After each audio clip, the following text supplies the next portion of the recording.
Hi friends, Knife Detector here, and let's take a look at this beautiful knife. You know what this is?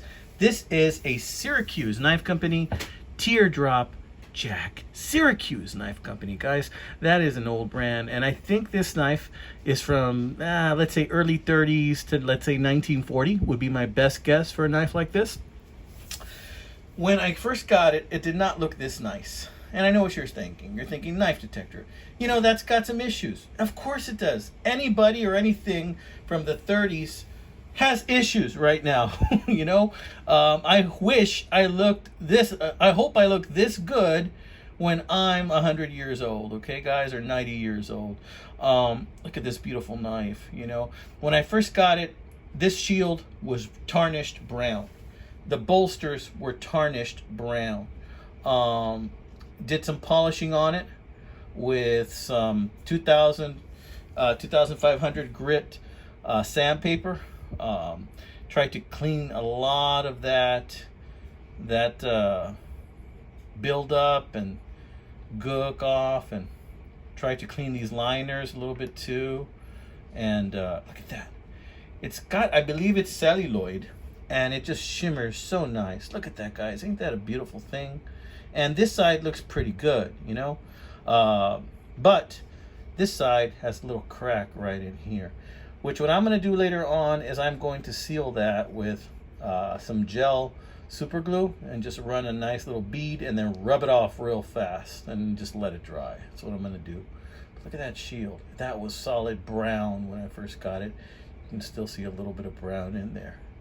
Yeah, but the thing about this looker right here is the shape. You know, if you go look for a teardrop jack, you can expect to pay some nice coin, okay? I think I got this one for around 12 bucks because it was just so dirty. I lucked out with this one, you know, and that's the case out there. If you really go searching, if you look around, you can get lucky too, and you can find a real beauty of a knife like this one. And if you don't mind imperfection, you know, a lot of times I look at knives like I look at people. You know, people are going to have imperfections, but you got to look past all that into the true beauty of the knife and the history. And plus, those imperfections, they teach you a lesson as to what this knife has been through. That right there probably happened because this knife was dropped once upon a time, but it wasn't dropped very often. This knife was taken care of. Probably was pocket carried for a great number of years. And then after that, it was put away for safekeeping. More than likely, this was bought at an estate sale, and it was somebody's baby. That's the impression I get from this beautiful, beautiful knife. Let's take a look at the blades, okay? Let's take a look at the small one first. The small one's got some serious pull to it right here. Yeah, look at that. That blade has some carbon buildup, but other than that, it does not look like it was even used at all. It looks like it's all still there, man and ladies. Look at that. Yeah, beautiful blade. Half stop. Man, look at that. For this being like 90 years old, all I did was give this a few passes through my Easy Lap diamond hone, and look at that. Did you hear that? Freaking 90 years old, snap like that. No play on these blades, guys. Look at that right there. Syracuse Knife Company. Let's see if I can zoom in a little bit. Sorry for the shakiness. Trying to get the word knife in there. Syracuse Knife Company. Look at that. Beautiful, beautiful emblem right there. See the way it curves? And that main blade, that spear point, guys, it is a full blade. You know, I don't think that anybody used this for much of anything except carrying it. Maybe a lot of light duty on this one. And that's about it. Of course, it was black when I first got it. I had to do some cleanup on this blade too. Had a lot of carbon buildup. That nail nick looks like it's in great condition.